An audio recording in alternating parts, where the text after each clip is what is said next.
Pablo va a seguir recibiendo noticias de los hermanos que estaban en Tesalónica, que era una iglesia joven, que Dios le permitió a Pablo comenzar. Estuvo con ellos, habíamos dicho, alrededor de 3 semanas, no más, ¿sí? No más. Y bueno, una iglesia que, si bien es cierto, tenían características de que estaban firmes en su fe, si bien es cierto, había un amor genuino unos a otros y estaban con la esperanza puesta en el Señor. Y lo que ha hecho Pablo es decirles, ¿no? Tengan fe que Él volverá. Y ahora Pablo se va a enterar de que se ha intensificado la situación, ¿no? Porque vivían en un lugar hostil, un lugar donde de pronto no todos necesariamente habían aceptado el Evangelio. Y los que no habían aceptado el Evangelio estaban cometiendo una especie de persecución, ¿no? O actos de la tribulación que pasaban los hermanos de Tesalónica era a causa de que los que no habían creído en Cristo los estaban de alguna manera hostigando o persiguiendo, ¿no? Incluso algunos dicen, hasta incluso perdían la vida. Y Pablo ya ha enseñado y les ha hecho que tengan fe. Y ahora en esta segunda carta les va a decir básicamente lo mismo. Nosotros hemos cambiado ligeramente el título de esta carta, que dice, persevera, ¿no? Él volverá. Persevera. Y si quizás eres detallista y por ahí has visto la imagen que le ponemos, ahora la parte que representa el mundo está más oscuro. Lo comparas con la primera carta, está un poco más oscuro, porque las cosas se han puesto peor. Y eso también de alguna manera nos habla a nosotros. Estamos viviendo quizás momentos difíciles, cada uno de nosotros atravesamos diferentes pruebas, situaciones, y nuestra esperanza no es que las cosas van a mejorar. La situación como iglesia en general se va a poner peor. Si vemos un poco de noticia, aunque se habla poco de esto aquí en Occidente, pero si por ahí te pudieras indagar qué está pasando con los cristianos en África, te vas a dar cuenta que están siendo perseguidos, tanto así que están matando a cristianos por el hecho de ser cristiano. Entonces la cosa no está tan... Quizás aquí en Occidente la persecución lo vivimos de otra manera, ¿no? Las aflicciones que vivimos, enfermedades, situaciones quizás a nivel económico, ¿no? Y nos aflige, ¿cierto? Pero recuerda, la solución siempre está no en nosotros, sino está en Él. Ten fe, persevera, dice, Él volverá. ¿Amén? Entonces, ¿qué tal si me acompañas a orar esta noche para dar inicio a este estudio de la segunda carta de Tesalonicenses? Padre, te doy gracias esta noche, Señor, y oro por la exposición de tu palabra, pero también por la retención de tu palabra, Señor. Ayúdanos, Señor, a retener tu palabra, Señor. A ser como esos cristianos de Berea, Señor, solícitos a tu palabra, Señor. Deseosos de escuchar tu voz, deseosos de escucharte a ti, Señor. Oro, Señor, para que puedas quitar todo estorbo de mi vida, Señor, y me permitas exponer tu palabra fielmente, Señor. Y oro para que quites todo estorbo del corazón de mis hermanos, Señor, y el mío, para ser receptivos a tu palabra, Señor. Ministranos, Señor, a través de tu palabra esta noche. En el nombre de Jesús, amén. Bien, mis hermanos, esta carta es mucho más corta que la anterior, tiene alrededor de solamente 3 capítulos. Pero Pablo va a enseñar una serie de verdades en esta carta. Va a hablar de los últimos tiempos, aunque ya ha hablado un poco sobre el regreso de Cristo, ha hablado sobre la resurrección con cuerpos glorificados de los muertos en Cristo y de los que estamos vivos en Cristo en la carta anterior. Pero aquí va a seguir hablando un poco sobre los últimos días, ¿no? Los últimos tiempos. Va a hablar sobre el juicio final, va a hablar sobre la apostasía o sobre el hombre de pecado, y sobre el cual se han tejido muchos debates, interpretaciones, posturas. No nos vamos a encerrar en eso, en realidad. Lo que vamos a hacer es, a la luz de la palabra, dirigir todo esto a colocar nuestra esperanza, nuestra mirada. ¿En quién? En Cristo, porque Él volverá. Esa es una verdad. Entonces, pero también la segunda parte del capítulo 2 va a hablar sobre los deberes del pueblo de Dios, los deberes del cristiano. O cómo es que el cristiano ante la tribulación, ante la situación difícil que estamos viviendo en los últimos tiempos, cómo es que nos debemos de conducir. Y va a hablar de la firmeza, de la fidelidad con la que tenemos que seguir perseverando en nuestro cristianismo, ¿no? Incluso va a hablar de que debemos de trabajar y hacer el bien, Pablo pareciera que había un grupo en la carta anterior también tocó ese tema, pero pareciera que había un grupo de cristianos que estaban malentendiendo los últimos tiempos, ¿no? Tanto así de que el Señor ya viene y deja la chamba, algo así, ¿no? Y Pablo los va a animar a trabajar y a hacer el bien, porque mientras el Señor no venga, estamos en este mundo y hay un rol, una función que cumplir, que es testificar de Cristo. Pero recuerda, pero también es proveer para los nuestros. Amén. Entonces, básicamente nos va a hablar de eso, va a terminar con una hermosa bendición esta carta, y lo vamos a ir viendo verso a verso, quizás nos tome alrededor de 2 meses, pero antes de Navidad terminamos, si el Señor no viene, ya, si es que el Señor no viene, antes de Navidad estamos terminando esta carta. Bien, vamos al verso 1 entonces, mis hermanos. Verso 1 dice, Pablo, Silvano, ¿y quién? Y Timoteo, a la iglesia de los tesalonicenses en Dios, nuestro Padre en el Señor Jesucristo. Entonces, identificamos rápidamente el autor de esta carta, ¿no? Pablo, pero Pablo y compañía, ¿no? Pablo, ciertamente, él es el autor de esta carta, inspirado por Dios, pero estaba acompañado de 2 personajes, de los cuales también habíamos hablado en la primera carta, los cuales estaban acompañándolo también cuando él escribe la primera carta. ¿Y quiénes son?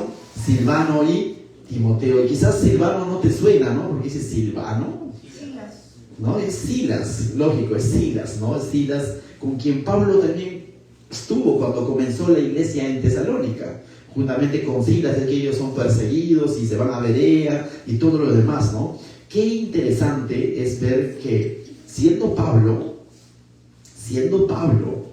el llamado por Dios, el que tuvo ese encuentro con el mismo Señor Jesucristo, en quien el Espíritu Santo lo usó de tal manera de exponer el Evangelio, difundir el Evangelio por toda la región de Galacia y de los gentiles, vamos a llamar en general. Siendo Pablo, ¿cómo es que en el camino él se hizo de compañeros en el ministerio, ¿no? Y eso es interesante y es importante, mis hermanos, no ser llaneros solitarios en el servicio del Señor. Siendo Pablo tenía sus colaboradores, ¿no? Y es más, cuando Pablo dio las características de Timoteo, a Timoteo dicen que lo llama muy joven, ¿no? Cuando estaba en Listra, ¿no? En ese lugar donde él fue apedreado, y lo llama Timoteo, y Pablo es el que lo invita a llevarlo a sus viajes misioneros, ¿no? Y da ciertas características de este Timoteo, ¿no? Y cuando ya escribe a los filipenses, les habla de Timoteo. Cuando escribe a los de Tesalónica, les habla de Timoteo, ¿no? Y de alguna manera, una de las características de Timoteo era que era siervo, ¿de quién? No de Pablo, sino de quién? El Señor, ¿no? Entonces, mis hermanos, qué importante es vivir nuestro cristianismo y, por qué no decirlo, servir al Señor en comunidad. No estamos solos, somos miembros, dice, de un cuerpo, que es el cuerpo de Cristo, ¿no? Entonces, y si Pablo mismo, el mismo Señor Jesús, definitivamente él es el Todopoderoso, pudo haber hecho solo todo, pero nos dejó un ejemplo, ¿no? Llamó a los discípulos, ¿no? Llamó a los discípulos y los encomendó, ¿no? Y eso es bueno, ¿no? Y qué bueno, porque vemos ese compañerismo en el ministerio, ¿no? Entonces, mis hermanos, alguien decía, ¿no? ¿Quién es tu Timoteo? Yo decía, ¿o quién es tu Pablo? De alguna manera, en nuestro caminar cristiano, en nuestro proceso de ir caminando en las cosas del Señor, siempre es bueno tener un Pablo, pero también es bueno tener ¿qué? Un Timoteo. Y esa es la cadena. Esa es la cadena. Alguien más de pronto nos ha mentoreado, o nos ha discipulado, no sé, usa el término que tú quieras, pero a quien Dios ha usado o está usando este momento para poder guiarte en las cosas del Señor. Déjate guiar. Amén. Pero también tú tienes que anhelar en algún momento a alguien más poder ir guiando en las cosas del Señor. Amén. Entonces, esto tanto, qué importante es poder no tener un Pablo como diciendo que se llame Pablo y tiene que ser necesariamente un apóstol, porque ni siquiera está vigente, pero sí tener alguien maduro en la fe que te pueda orientar. Personalmente les puedo decir, tengo a 3, 4 personas, mis consejeros, pastores personales, que no necesariamente van a ser pastores de la iglesia, pero personalmente lo tengo, porque entiendo de que necesito ser también pastoreado. Amén. También soy oveja. Y lógicamente, en última instancia, el que me pastorea es el Señor Jesucristo, pero lo va a hacer a través de un ser humano. Amén. Dicho eso, mis hermanos, le escribe, dice, a la iglesia, ¿de dónde? De Tesalonicenses. Una iglesia joven que estaba siendo perseguida, y ahora vamos a ver lo que está siendo afligida cada vez más. ¿Correcto? Está siendo afligido cada vez más. Pero estaban perseverando, y eso es lo interesante. Ellos estaban perseverando. Esta iglesia estaba siendo afligida cada vez más, pero estaba perseverando. Todavía, vamos a decirlo así, todavía existía. Es decir, no había sido borrado del mapa, vamos a llamarlo así. Y eso es porque estaban perseverando. Pero lo interesante no es que ellos estaban perseverando en sus fuerzas, porque mira, si leemos bien el texto, dice, a la iglesia de los tesalonicenses, ¿en qué dice? En Dios nuestro Padre y en el Señor Jesucristo. Ellos estaban aún, vamos a decir así, perseverando porque estaban en Cristo, porque estaban en el Señor, porque el Señor es el que los estaba sosteniendo. Mi hermano, si desde el momento que tú te convertiste hasta hoy todavía sigues en los caminos del Señor, amén, qué bueno, pero jamás pienses que es porque tú eres, no sé, pero no, más fuerte, más capaz que otro que sí quizás se desvió en el camino. No, es porque el Señor te está sosteniendo, es porque has aprendido a depender del Señor, o al menos estamos aprendiendo a depender del Señor. Entonces, nuestra perseverancia no tanto es que depende de las fuerzas que yo tengo. Nuestra perseverancia depende de que nos estamos dejando llevar. ¿Por quién? Por el Señor, porque estamos en el Señor. Dice, ¿no? Cuando hizo Mateo 16, ¿no? Un versículo famoso donde dice, ¿no? Que cuando Pedro le pregunta, ¿no? ¿Y tú quién eres? El hijo del... No, ¿y quién dicen que soy? No, ¿y tú quién dices que soy yo, no? El hijo del Dios viviente, ¿no? Y tú eres Pedro, ¿no? Y cuando dice, sobre esta roca, ¿qué dice? Edificaré mi iglesia. ¿Y las puertas de qué? Del Hades no prevalecerán contra ella, o sobre ella, o contra ella. ¿Por qué? Porque el que edifica la iglesia es ¿quién? El Señor. Entonces, mis hermanos, mientras estemos en Cristo, y mientras como iglesia local, o como personas, como cristianos, nuestra fe esté puesta en el Señor, el Señor dijo otra palabra, que nada ni nadie nos arrebatará de sus manos. Pero que nuestra esperanza esté puesta en Él, no en nuestras fuerzas, menos en nuestros métodos. Muchas iglesias tradicionales que en algún momento tuvieron un auge, de pronto en el camino pusieron su confianza en su estrategia, en sus programas, y hoy solamente son locales hermosos, porque de pronto pusieron su esperanza en la forma de gobierno de iglesia, incluso en sus estatutos, pero finalmente el que sostiene la iglesia es el Señor. Amén. Es el Señor el que debe sostener su iglesia. En Él hay garantía de que vamos a perseverar hasta que Él venga. Amén. Entonces dice, en Dios nuestro Padre y en el Señor Jesucristo. ¿Qué dice? Gracia y paz a vosotros de Dios nuestro Padre y del Señor, ¿qué dice?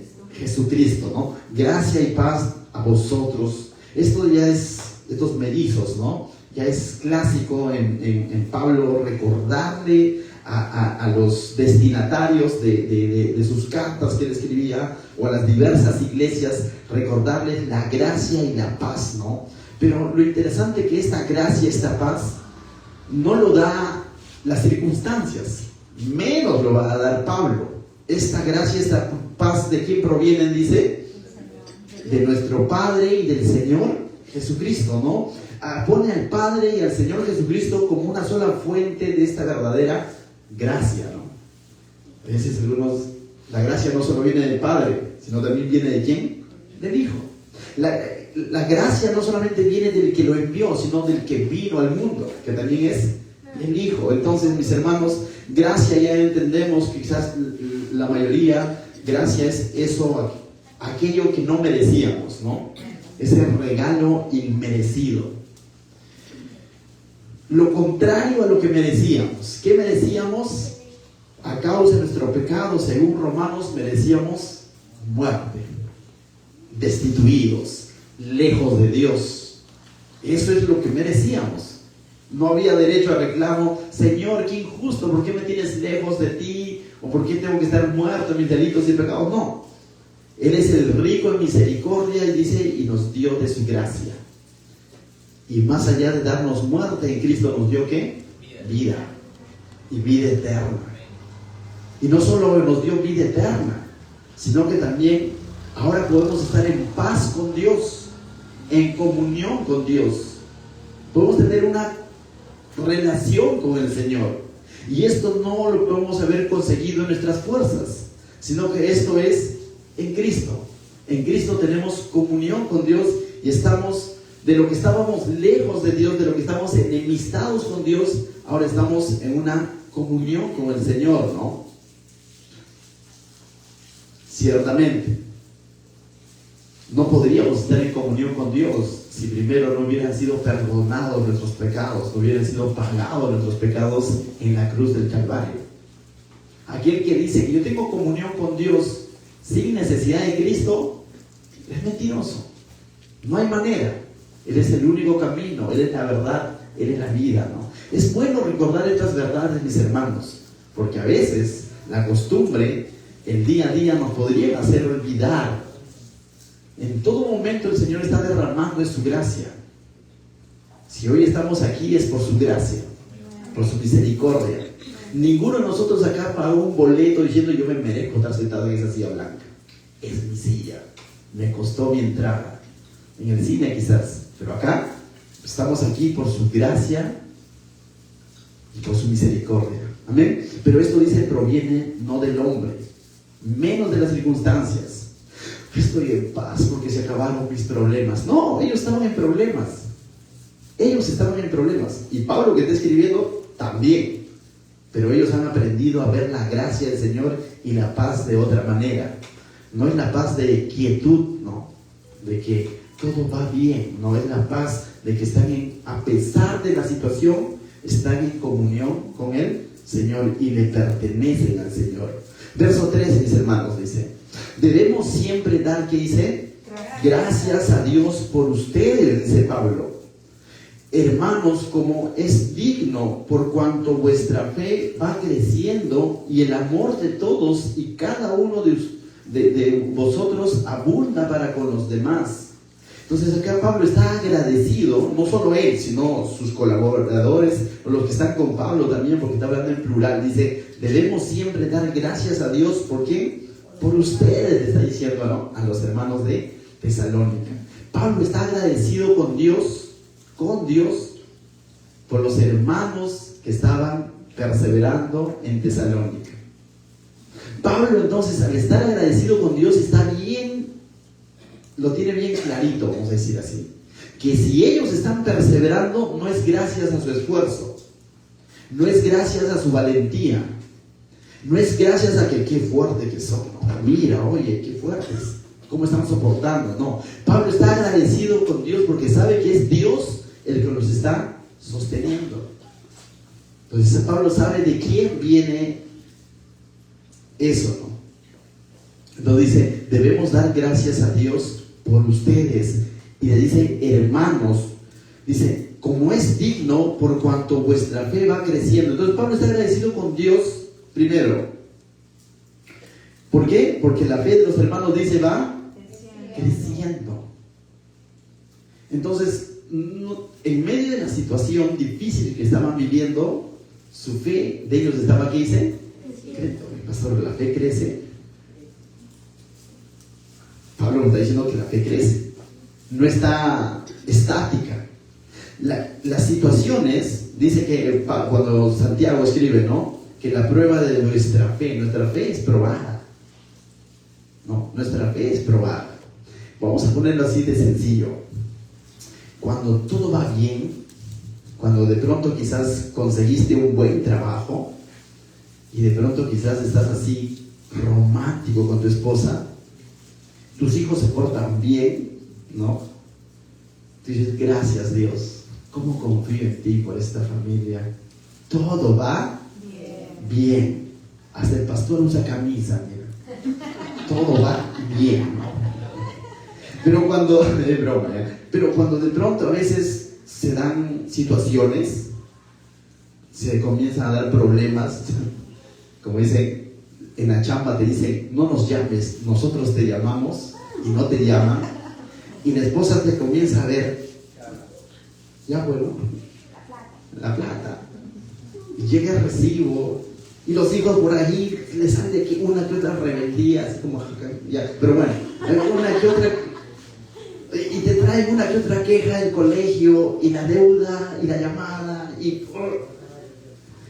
mis hermanos, y tú dices, pero si estoy sirviendo a Dios, pero si estoy yendo a la iglesia, pero si estoy leyendo mi Biblia, pero si estoy orando, ¿por qué no entender de que de pronto puede ser que estemos siendo probados?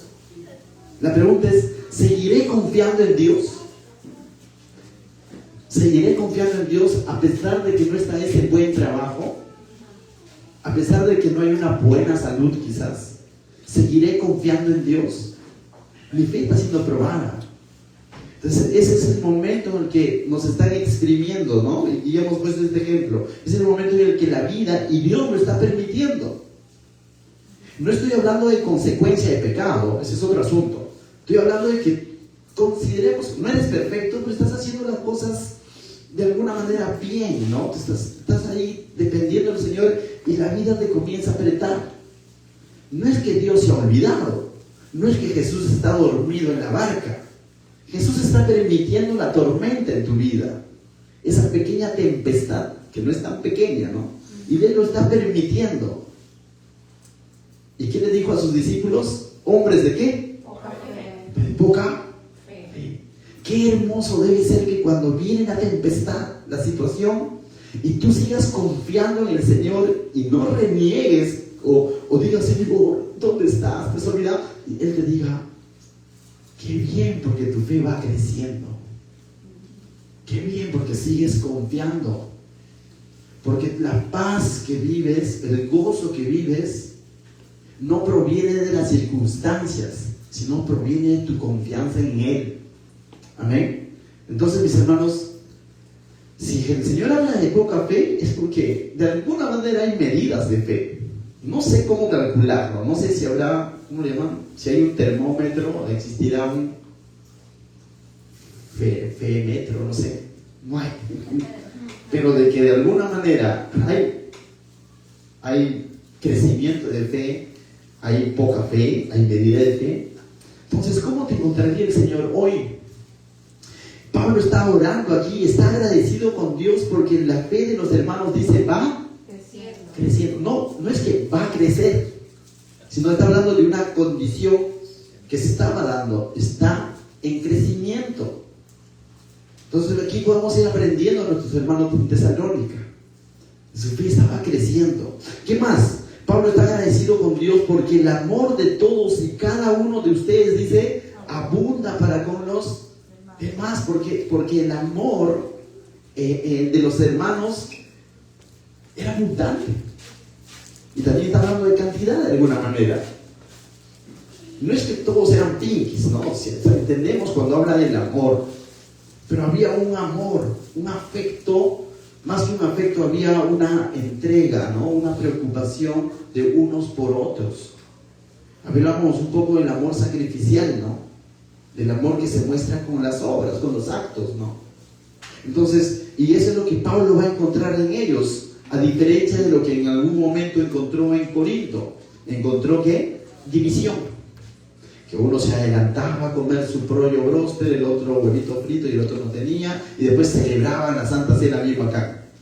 Y vivían de alguna manera estaba dando una serie de divisiones, y Pablo les dijo, de esto no los alabo. Pero en esta ocasión Pablo está agradecido con Dios porque el amor estaba abundando entre los hermanos y para con los demás, dice. Ese amor estaba desbordando hacia afuera.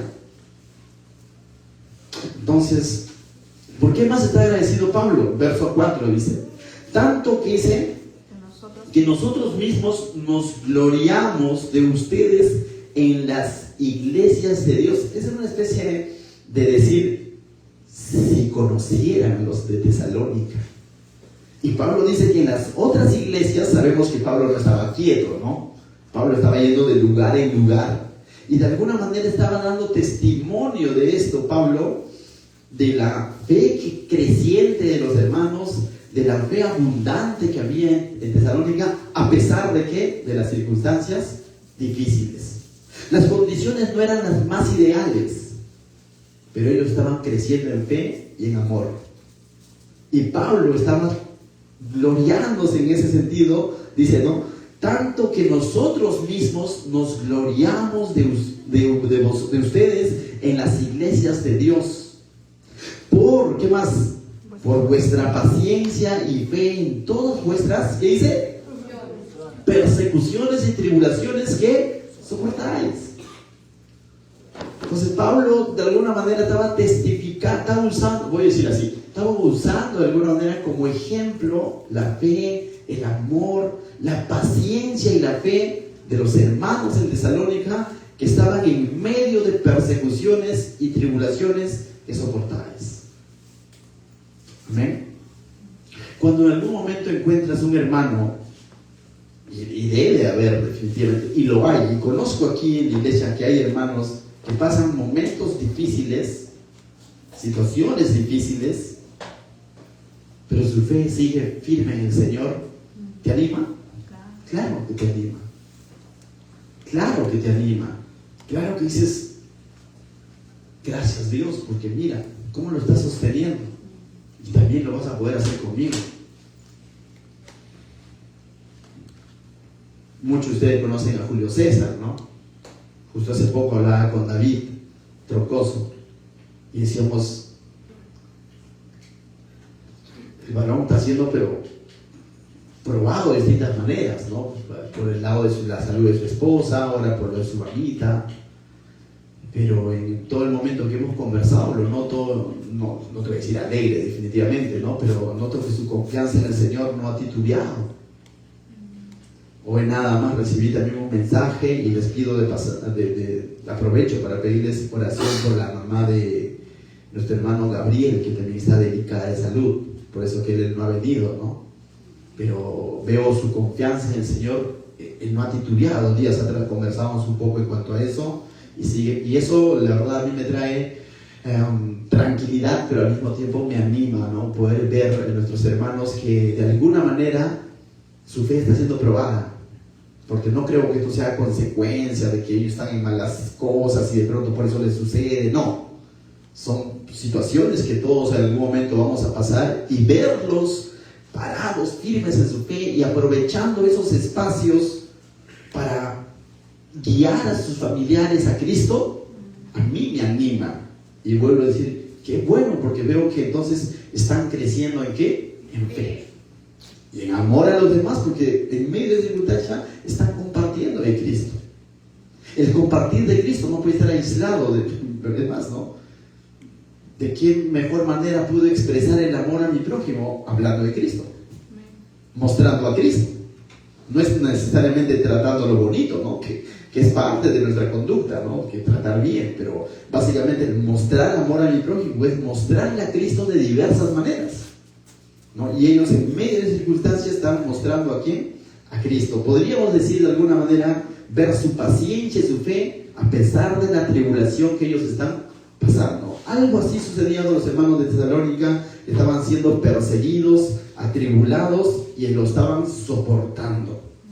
Pero el secreto está, mis hermanos, Pablo no está orando diciendo que, Señor, gracias que ellos son fuertes, sino Pablo sabe que ellos van a crecer en fe, que ellos van a abundar en amor, que ellos van a permanecer pacientes en medio de la persecución y las tribulaciones, que todo eso es gracias a ¿quién? A Dios.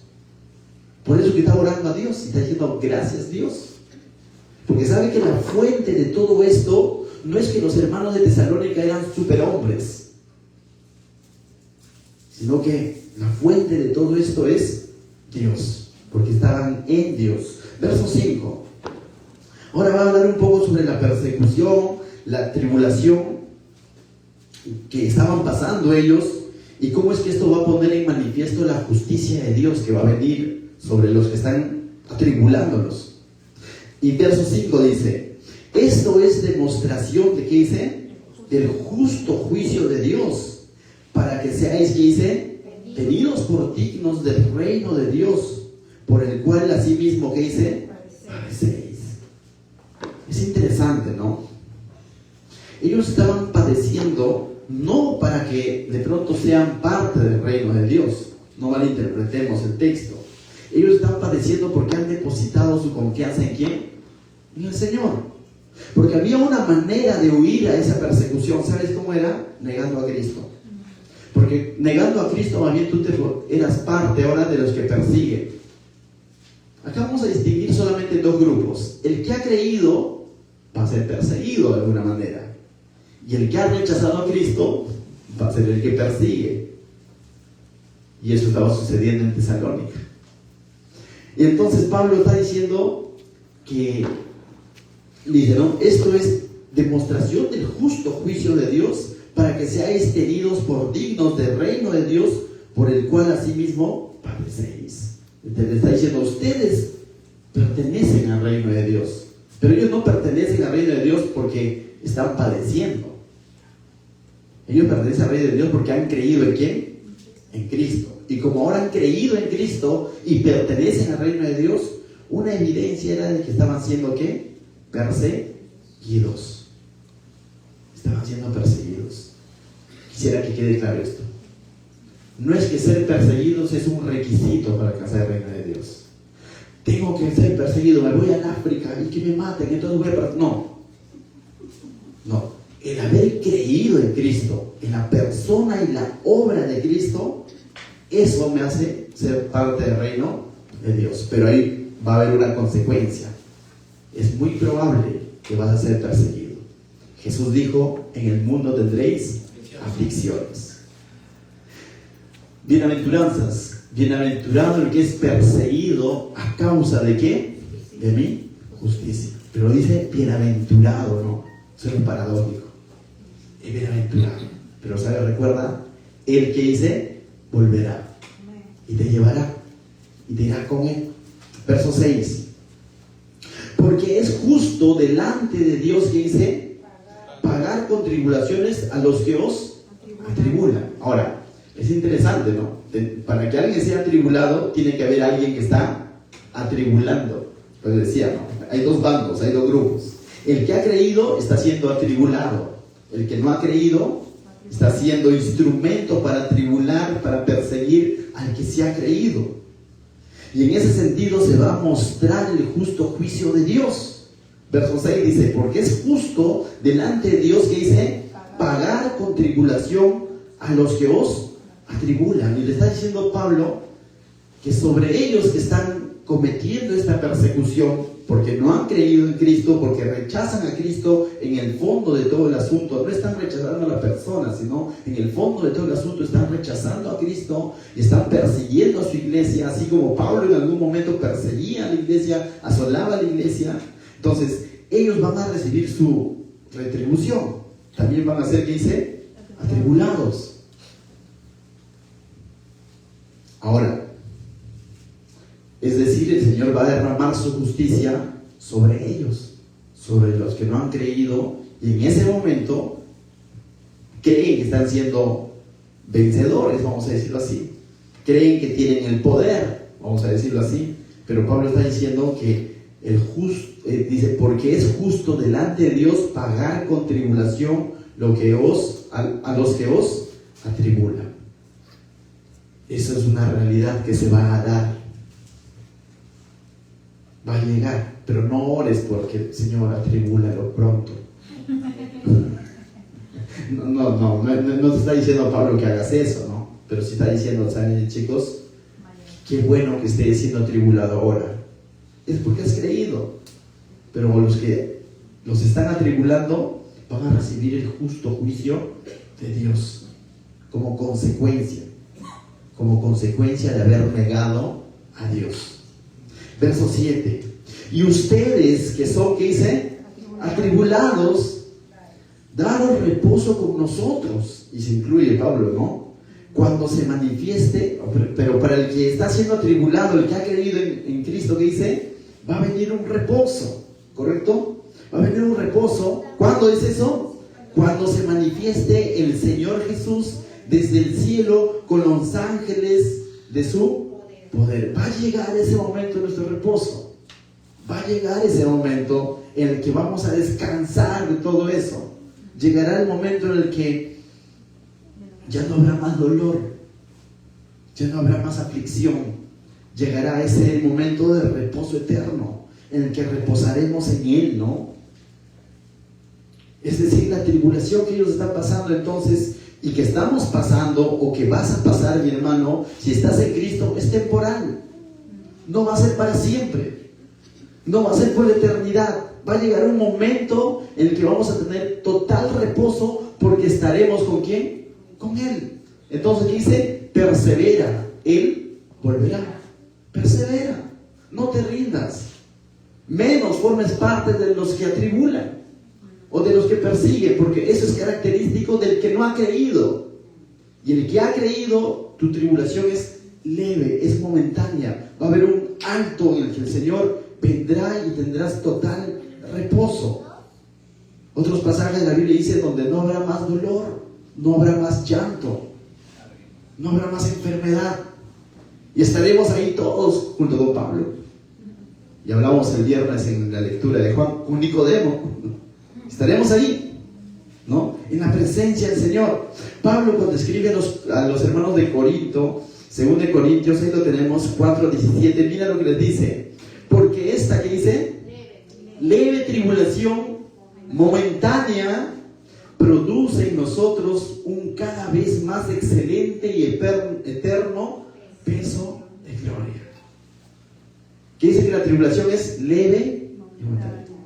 Pablo estaba pasando por esta tribulación leve, y bueno, no era tan leve, en nuestros criterios la tribulación de Pablo no era tan leve, pero él lo llama leve. ¿Sabes por qué? Porque frente a la tribulación que va a venir sobre aquellos que han rechazado al Señor, es leve.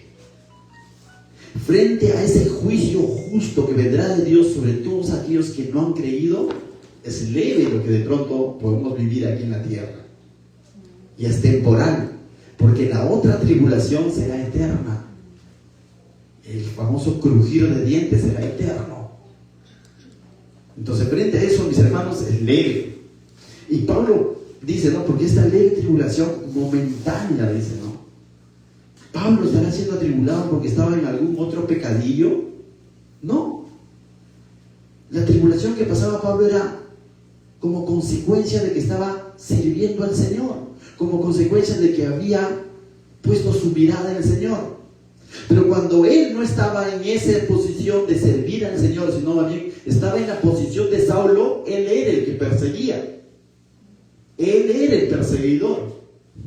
Y si no hubiese tenido ese encuentro con el Señor, entonces bien ganado iba a tener ese juicio de Dios, esa tribulación que si no es leve ni momentánea, sino es por la eternidad. Mi hermano, ¿qué prefieres?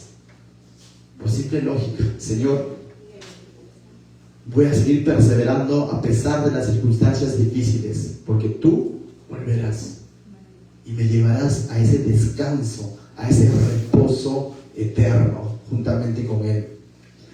Verso 8 dice, voy a volver desde el 7 para poder entenderlo, ¿ya? Y a vosotros que sois atribulados, daros reposo con vosotros, cuando se manifieste el Señor Jesús desde el cielo con los ángeles de su poder, ¿no? Para nosotros va a ser ¿qué? Reposo. En llama de fuego, dice verso 8, para dar retribución a los que no conocieron a Dios, ni obedecen el Evangelio de nuestro Señor Jesucristo.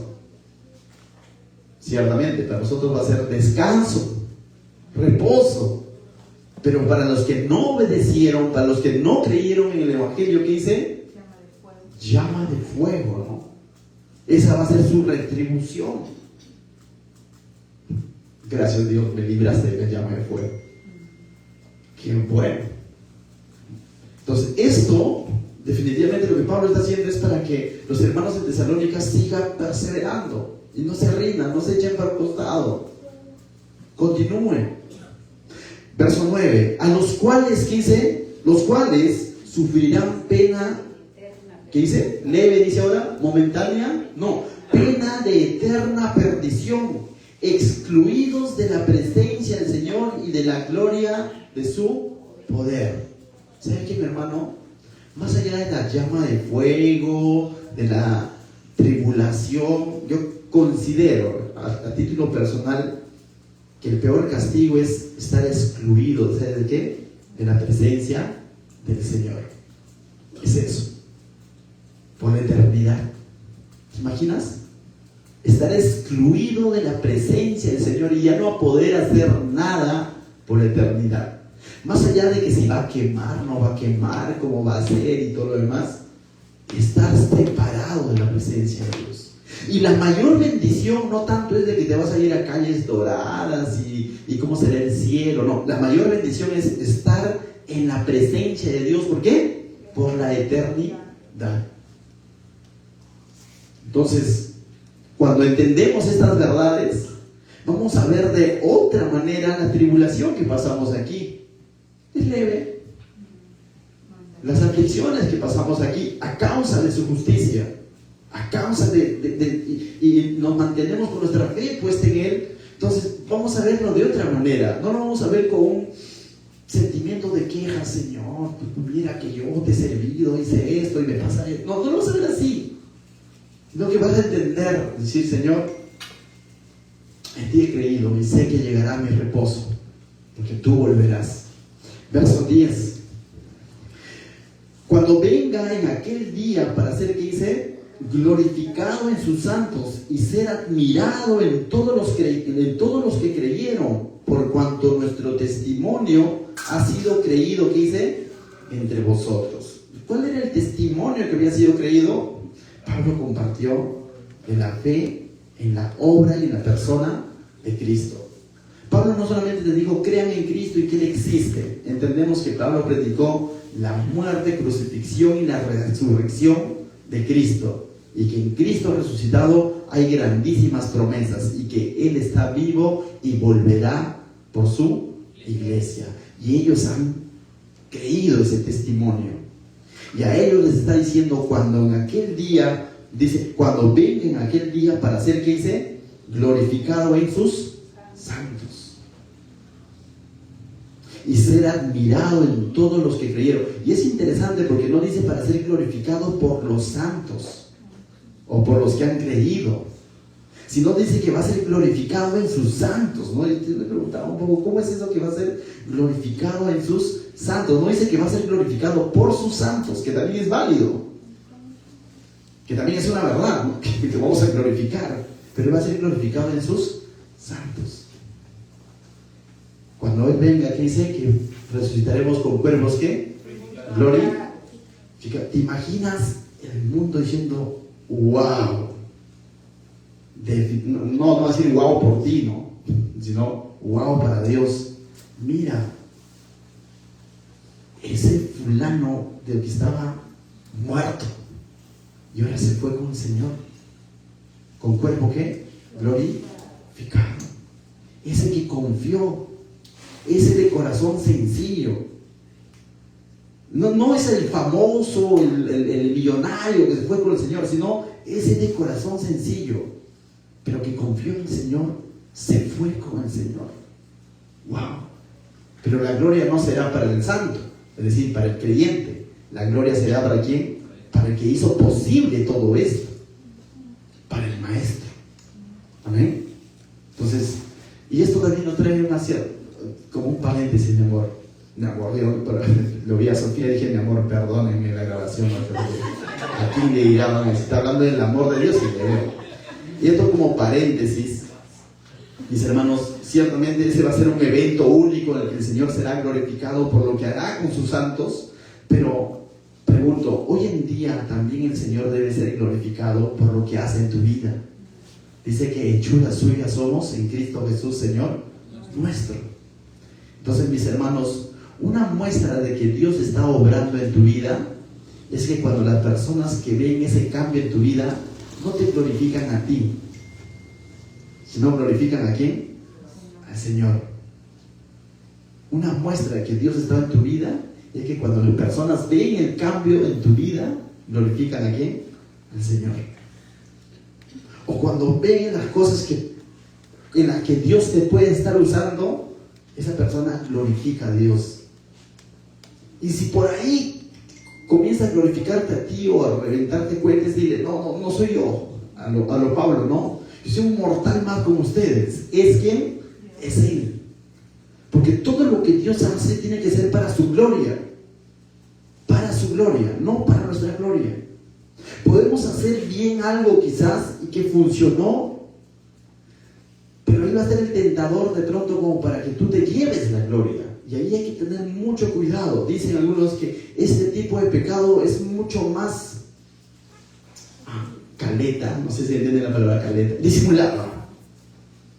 Este tipo de pecado es mucho más disimulado que usa el enemigo, que cuando estás haciendo las cosas bien para el Señor, de pronto el enemigo pone esa semilla de decir, soy yo, lo hice, gracias, público, malograste todo lo que hagamos que sea para la gloria de ¿quién?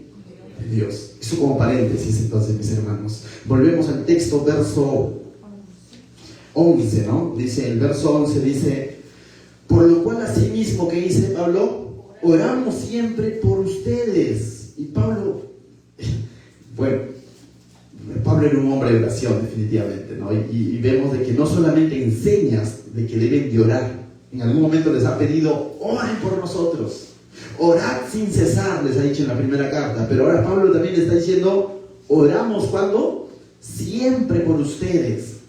Pablo no ha dicho, ya los tesalonicenses ya no necesitan oración, hermanos, hagamos oración por los de Corinto, eso sí, no, Pablo sigue orando, ¿no? Dice, porque por lo cual asimismo oramos siempre por ustedes, ¿para qué? Para que nuestro Dios os tenga por dignos de su llamamiento y cumpla todo propósito de bondad y toda obra de fe con su poder, ¿no? Entonces Pablo está orando para que los hermanos de Tesalónica vivan conformes dignos de su llamamiento. Esto me recuerda un poco a Efesios capítulo 4, ¿no? Donde dice, os ruego que dice que andéis como es digno de su vocación con que han sido llamados, ¿no? El ser humano fuera de Cristo podrá andar de manera digna. Fuera de Cristo podremos andar dignos de ese llamamiento. No, es imposible. Por eso que Pablo ora a Dios. No solamente entonces, aunque en Efesios pareciera que les dice, ¿no? Anden dignamente y como que dependiera del ser humano. Pero aquí nos vemos otra cosa. Pablo está orando a Dios, ¿no? Orando a Dios para que los tome por dignos de su llamamiento. Aunque el Señor nos llama por gracia, ¿no? Pero también nos manda a que vivamos conforme a esa gracia. Y entonces aquí va a dar unos cuantos ejemplos, ¿no? O algunas cuantas verdades. Dice, mis hermanos, dice, tenemos vidas dignas de su llamamiento cuando, dice, cumplamos todos sus propósitos de bondad. Cumpliendo todo propósito de su bondad, de la bondad de Dios. Tenemos vidas dignas de su llamamiento cuando cumplamos toda obra de fe con su poder, ¿no? Verso 12, para que el nombre de nuestro Señor Jesucristo, ¿qué dice? Nuevamente, sea glorificado en usted. Es decir, ya no está hablando de ese momento en el que seremos llevados y glorificarán a Dios por lo que ha hecho con nosotros, sino está hablando de la hora, que cuando el Señor nos toma por dignos, ¿no? Nos tenga por dignos de su llamamiento y cumpla su propósito de bondad y toda obra de fe con su poder, el poder de su Santo Espíritu en nuestra vida, entonces el nombre de nuestro Señor Jesucristo, dice el verso 12, sea glorificado. Y para eso, mis hermanos, se requiere oración. Si pretendemos hacer esto, yo quiero que glorifiquen al Señor, por lo tanto, voy a cumplir los propósitos de su bondad. Señor, tú no te metas, yo lo hago. Eso no va a funcionar. En mis fuerzas no va a funcionar. Señor, es por la fe que yo tengo y yo tengo poder y todo. No va a funcionar. Es por la obra de fe con su poder. Entonces ahí viene la necesidad de orar unos por otros. Viene la necesidad de orar unos por otros, mis hermanos.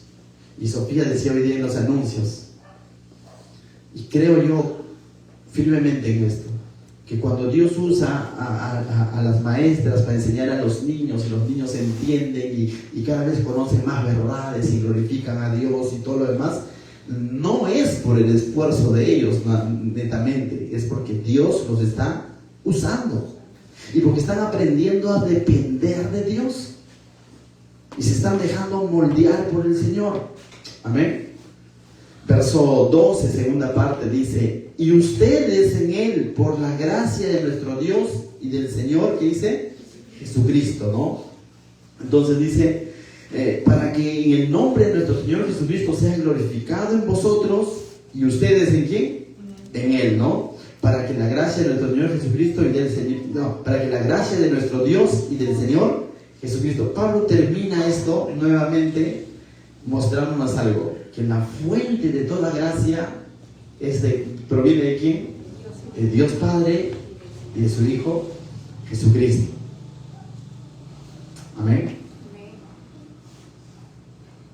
Para terminar, mis hermanos, aquí en estos pasajes, yo no sé, pero considero, ¿no? A no ser que te esté yendo re bien, ¿no? Si está yendo re bien, igual agradecele al Señor.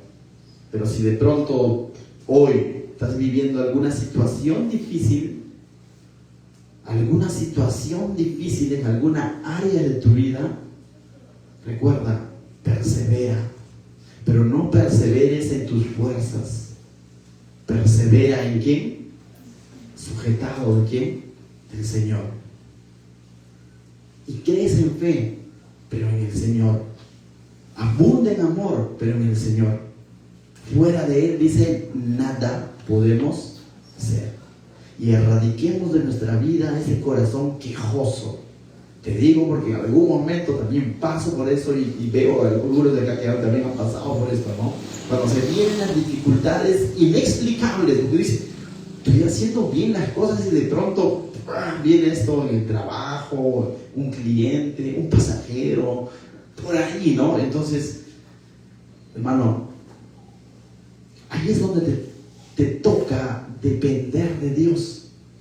Ahí es cuando más necesitas de Dios. Ni le vayas a decir a tu cliente, en esto no metamos a Dios. No, tiene que estar Dios. De lo contrario, vas a responder en tus fuerzas. Vas a responder en tus fuerzas y la vas a malograr más. Y la vamos a malograr más. Toma el consejo. En medio de la tribulación, persevera, pero ese persevera es sujetado ¿de quién? Del Señor. Amén. ¿Qué tal si nos ponemos de pie en nuestros lugares, mis hermanos, para dar gracias a Dios por su palabra esta noche? Amado Dios, te damos gracias, Señor, comprendiendo que esta leve tribulación momentánea, Señor, produce en nosotros